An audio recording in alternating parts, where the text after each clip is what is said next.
ጎሽ ውሽምት እንግዲህ መታለች በራሷ ቤት ማለት ነው። የኔ ቀርበራ ሁሌም ወዳሃለው፣ ዛሬ ማታ በአዲስ ነገር ይጠብቁን አለች ውሽምት ማለት ነው። ምንም አዲስ ነገር የለም። አዲስ ነገር ምን አለ ከዝሙት ውጭ? ምንድነው ከእናንተ የምንማረው? ዝሙት እኮ ነው።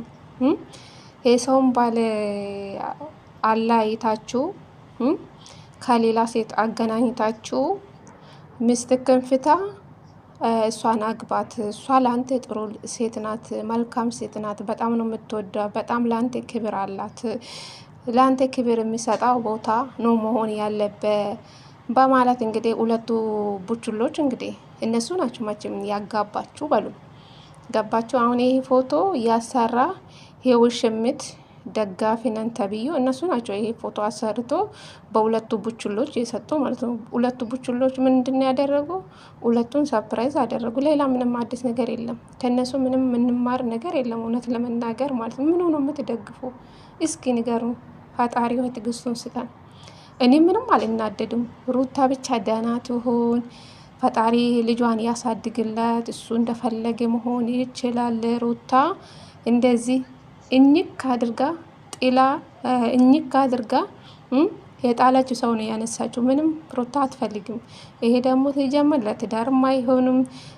ልጅም አባትም አይባልም። ልጅ አለኝም ብላ አትናገረው ማለት ነው በሚዲያ። በጣም ነው የምታሳፍረው። ቤተሰቦች ግን አሰደፍክ።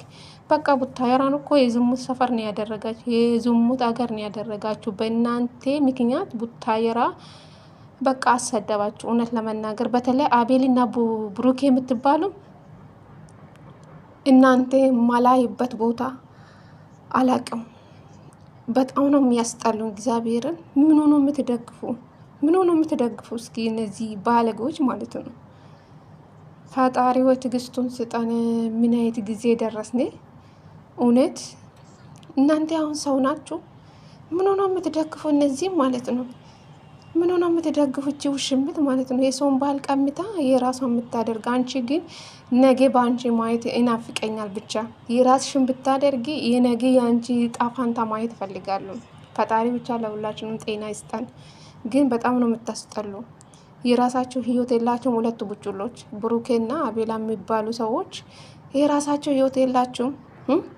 የሰውን ትዳርን አፋትታችሁ የሰውን ግን ደስተኛ ትሆናላችሁ። አቤል በተለይ ማለት ነው። አቤል አንተ ድንች ራስ ማለት ነው፣ ነገረኛ የሆነ በቃ ኢባብ ታውቃላችሁ። ኢባብ ሰው ነው። በስመ አብ እኔ አላቅም። ፈጣሪ ትዕግስቱን ስጠን። አብርሽ ደግሞ ሞቷል እኮ። በግ እኮ ባ ሲባል ይሄዳል አለ። በግ ታውቃላችሁ። በግ እኮ እንኳን ስነ ስርዓት አለ። በእውነቴ ነው የምላችሁ። ሰው ሲመለስ ይመለሳል። በግ ይሄ እኮ አይመለሱም። ሞታችኋል። ስታስጠሉ